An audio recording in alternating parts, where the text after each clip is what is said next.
Waxaa jiro xaalado haddii bukaanka ay la soo dirsaan ama uu la kulmo bukaanka khatar geli karo ama uu dhiman karo. Waana 10 xaaladood. 10kan xaaladood aan sheegi doono haddii bukaanka ay la soo dirsaan, bukaankaas wuxuu khatar ugu sugan yahay inuu dhinto ama xaaladiisa caafimaad ee aad khatar u gasho. Waana 10 xaaladood. 10kaas xaaladood maxay kala yihiin? Hadda ayaan idiin sheegi doonaa. Si fiican ha lii dhegeysto. 10ka xaaladood, xaaladda u horeysa waxaa loo yaqaanaa hypovolemia. Waa 5H iyo 5T.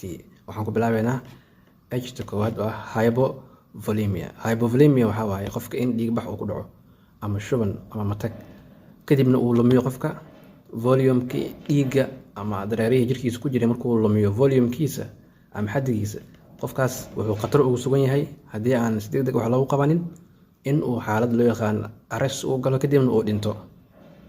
Si degdeg in wax looga qabto markaas. Xaaladda labaad waa hypoxia. Hypoxia waxaa waaye qofka bini'aadamka wuxuu ku nool yahay oxygen. Oxygen-tana waxaa laga helaa hawada. Oxygen qofka haddii oxygen-kiisa ay yaraato, macnaheedu waxay tahay qofkaas wuxuu ku sugan yahay xaalad khatar ah. Isla markii haddii aan wax loo qabanin wuu dhimanaa markaas. Qofkaas dhimasho ay gaarsiinaysaa xaaladdaas. Waa midda labaad. H-ta saddexaad waxaa loo yaqaanaa waa hydrogen ion, ama qofka aashitada jirka inay ka lunto ama ay ku badato. Waxaa loo yaqaanaa pH-ka waaye. Haddii qofka jirka aashitadiisa waxaa loogu talagalay 7.35 ilaa 45 intuu dhexeysa inay ahaato la rabaa.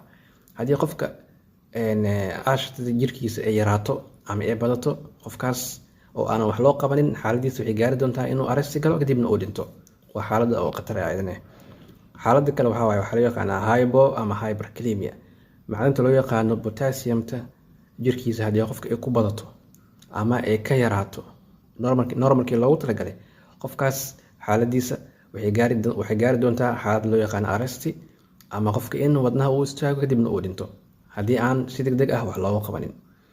Xaaladda kale oo shanaad waa hypothermia wax loo yaqaano. Qofka in jirkiisa aad uu qabow u noqdo. Haddii qofka temperature-kiisa uu aad u dhaco, xaaladiisa waxay geli kartaa xaalad khatar ah. Ugu dambeynna qofkaas dhimasho ayay gaarsiin doontaa xaaladdaas oo ah in jirka aad u qabow qofka. 5taas H haddii qofka lagu arko oo aanan wax loo qabanin, bukaankaas si degdeg ayuu u dhiman karaa.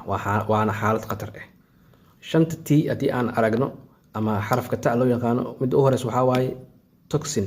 Qofka inuu ku sumoobo ama daawo ha ahaado ama waxyaabo kale ha ku sumoobo. Marba qofka haddii jirkiisa uu sun ay soo gasho ama uu ku sumoobo, xaaladdaas haddii aanan wax